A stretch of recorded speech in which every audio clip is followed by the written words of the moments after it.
지난 이 더 패트리어츠에서 했던 방송 김문수에 대해서 알아보자. 방송했었죠. 네. 자, 이진현 대표가 얼마 전에, 며칠 전에 김문수에 대해서 알아보자라는 방송을 했어요.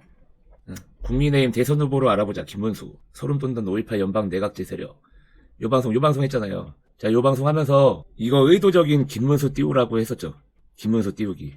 이거는 냄새가 난다고. 의도적으로 이 김문수를 내각제와 거리가 있는 것처럼 포장을 하고 있다라고. 그런 뉘앙스로 제가 얘기했어요. 한덕수는 내각제니까 윤석열이 배후에 있을 리가 없어. 이러고 이제 김문수를 빠는 거죠. 근데 김문수도 사실은 책임총리제고 내각제죠. 이거 잠깐만 보여주실래요? 뭐예요? 김문수가 그거 책임총리제 지방분권 이런 거 얘기한 거? 자, 김문수표 지방분권과 균형발전 정책은 무엇인가? 저는 철저한 자치분권주의자래요. 지방으로 권한이 더욱 많이 가야 한다고 생각한다. 자, 지방분권이죠, 지방분권. 분권입니다, 분권. 이게 요번에 이제 후보가 되면서 인터뷰한 거예요. 옛날 거가 아니고 최근. 이 사람은 자기가 저는 철저한 자치분권주의자라고 얘기를 해요. 여러분들 이제 다 아시죠? 지방분권이 뭘 의미하는지. 지방분권이 연방제고 이 재앙이가 원래 고려연방제 하려고 했잖아요. 그게 그거다. 그냥 지역을 막 발전시키고 이러려고 하는 게 아니라 지방분권은 그야말로 쪼개서 분권주의자가 뭘까요? 그러니까 철저한 자치분권주의자래요. 난 또 분권주의자라는 건 또 처음 들어봤네. 분권주의자. 자기가 분권주의자라고 말하는 건 처음 들어봤어 또. 분권주의자 이꼴 봉건주의자.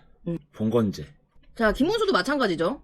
인허가권을 또 나눠줘야 된다고. 지방에 많이 나눠줘야 된다고. 이거 완전히 지금 지방자치도 지금 없애야 될 판에 거기서 더 나아가서 지방 분권을 하재요. 예, 지방에 인허가권 주면 이제 난리 나는 거지. 예, 대통령 직선제를 유지하되 개헌을 추진하는데 제왕적 대통령인 것만큼이나 뭐 제왕적 의회도 권력이다 뭐 이렇게 얘기를 했는데 제왕적 대통령이라고 지가 얘기를 하죠. 대통령 직선제를 유지한다는 거는 내각제, 얘도 명시적으로 내각제라고 얘기하지 않는다라는 거예요. 대신 여러 가지 제도로 대통령 권한을 뽀개서 지가 옛날에 책임총리제 얘기했잖아요. 책임총리제 해야 된다. 제왕적 대통령이라고 얘기를 하잖아요, 자기가. 그리고 심지어 박근혜 대통령, 그 전 대통령 탄핵 때 앞선 사람이고. 비박주자들, 대통령 권한 분산, 김문수, 책임총리제 꺼내. 김문수가 책임총리제 꺼냈어요. 김문수 경기지사 역시 책임총리제 도입과 대통령 비서실 권한 축소 등을 주장했다. 그러니까 여기 대통령 비서실 권한 축소를 같이 얘기했잖아, 책임총리제랑. 그러니까 이게 대통령 권한 분산을 말하면서 책임총리제 도입과 대통령 비서실 권한 축소잖아. 네. 그러면은 이 책임총리제 하에서의 총리를 대통령이 뽑게 되면은 그게 대통령 권한 분산이 아니잖아요. 그쵸. 그러니까 자연스럽게 총리를 의회에서 뽑게 돼 있다니까. 그쵸. 그러니까 이 사람들이 말하는 책임총리제는 우리가 말하는 그 내각제 형태의 책임총리제다. 내각제나 마찬가지인 책임총리제다. 라는 겁니다. 그제 막 계속 일어났던 일들, 국민의힘에서 권영세, 권성동, 양수, 이 사람들이 막 했던 짓들, 이거 완전히 말이 안 되는 거지. 우리가 김문수 편이라서 그런 게 아니라, 이건 말이 안 되는 거란 말이야.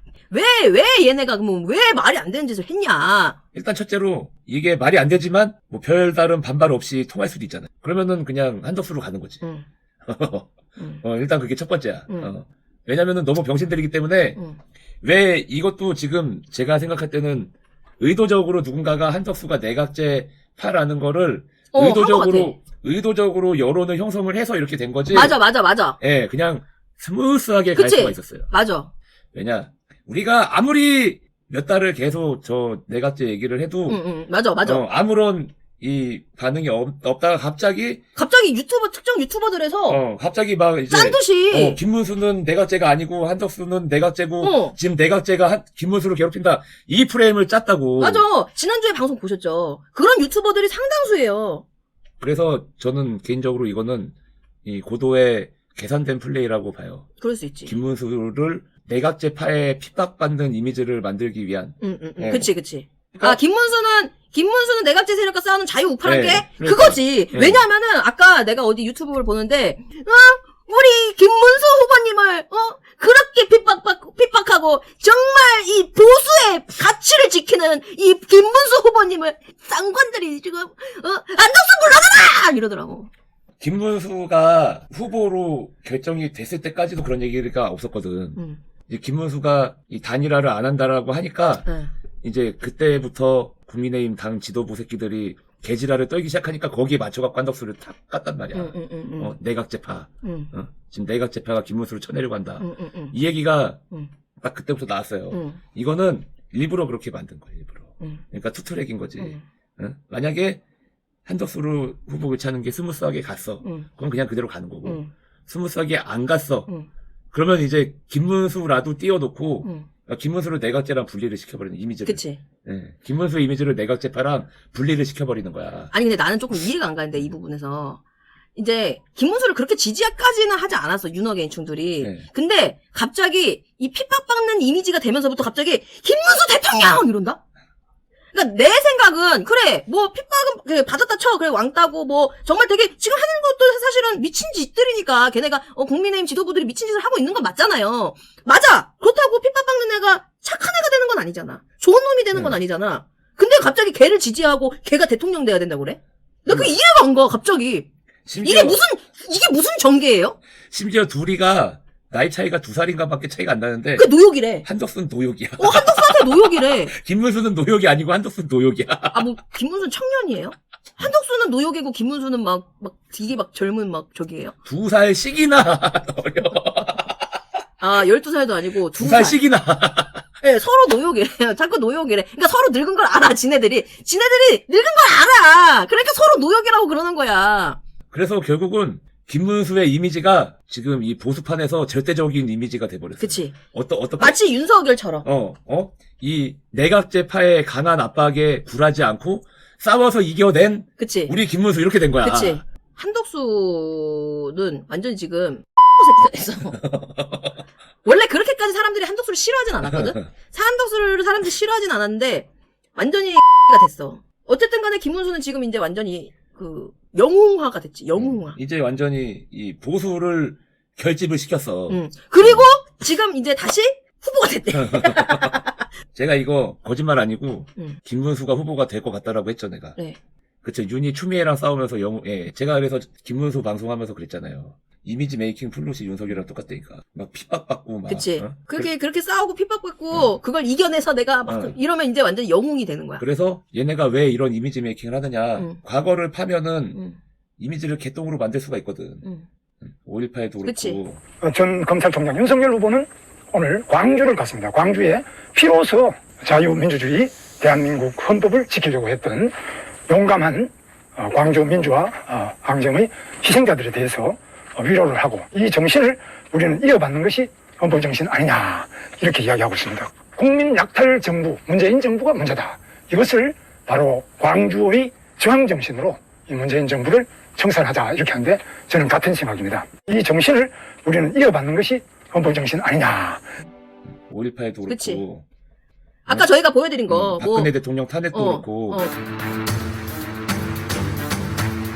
박근혜 대통령 탄핵도 그렇고. 저거를 이미지 메이킹을 하면서 덮는 거예요. 그치. 그래서 윤석열이랑 패턴이 똑같다라고 하는 거예요. 윤석열이도 박근혜 대통령 탄핵에 조작 수사하고 그 전부터 계속 저 자빨 사냥개로 있던 놈인데 갑자기 조국 수사하더니 그치. 추미애한테 핍박받고 막 이래갖고 그게 똑같아요. 지금 이 김문수와 윤석열의 지금 이게 똑같아. 근데 어쨌든 김문수를 일종의 우파 영웅 만들기 같은 그런 프로젝트 같은 거예요. 어쨌든 내각제 세력이 뒤에 있어요. 내각제 애들이 뒤에 있는 건 맞아. 뭐 덕수나 순대나. 근데 있는 건 맞아. 근데 어떤 애를 픽할 거냐. 어떤 애를 픽할 거냐의 문제인 거지. 누구는 착한 놈이고 누구는 나쁜 놈이고 이게 아니란 말이야. 근데 윤호개인 들은 지금 누가 착한 놈이고 누가 나쁜 놈이냐 이 얘기를 하고 있는 거야. 내각제파 입장에서 뭐냐면은 누군가를 픽을 할 필요가 없어요. 어차피 다 내각제 세력 그치. 안에 카테고리 안에 들어가 와 있기 때문에 심지어 이재명한테도 약속을 받아냈죠. 개헌. 그래서 내각제 애들 입장에서는 누군가를 픽을 할 필요가 없어. 그냥 지들끼리 알아서 하게 놔두는 거지. 그치. 어차피 누가 되든 하거든. 내각제. 그리고 이 새끼가 안 하면 날리면 돼. 예를 들어 이재명이 됐어. 우리가 그렇게 윤호개인충들이 또 우메바 병신들이 이재명 존나게 무서워하지. 이재명 포비아 있어가지고 존나게 이재명만은 안 된다 막 이래. 근데 이재명이 돼버렸어. 근데 얘가 개헌 세력들이랑 약속을 한 거를 어겼어. 그러면 얘 지금 많잖아요. 그걸로 날리면 돼. 그러니까 이게 너무 저 쌍권 애들이 한 짓거리가 너무 어이가 없지. 너무 말도 안 되는 짓거리. 그치. 지네도 하면서 미쳤다 할 거야. 지네 스스로. 아니 그러니까 황우여가 도망갔지. 선관위원장이 황우여에서 바뀌었잖아 이양수로. 그러니까. 황우여가 괜히 그 도망갔냐? 아. 응? 이거 한다 그러니까 아마 황우여가 도망갔을 거예요. 황우여가 김문수가 경선 1등 할 때까지도 선관위원장이었어요. 맞아. 그 전당대회 황우여가 맞아요. 했단 말이야. 네. 근데 갑자기 이양수로 바뀌었더라고. 그러니까 황우여의 스킬이지. 여기서 응. 살아남는 스킬. 응? 황우여는 도망갔잖아. 천재견 황우여. 예, 영감탱이 오래 해먹는 이유가 있는데 그러니까 아무나 못한다니까. 저는 이제 개인적으로 김문수한테 어드밴티지를 준 거라고 생각을 해요. 그러니까 통하면은 그냥 한덕수로 가는 거고. 근데 안 통할 가능성이 높지. 안 통할 가능성이 높지. 근데 어쨌거나 그러니까 안 통할 가능성이 높으니까 음. 김문수한테 어드밴티지를 줬다라고 생각을 합니다.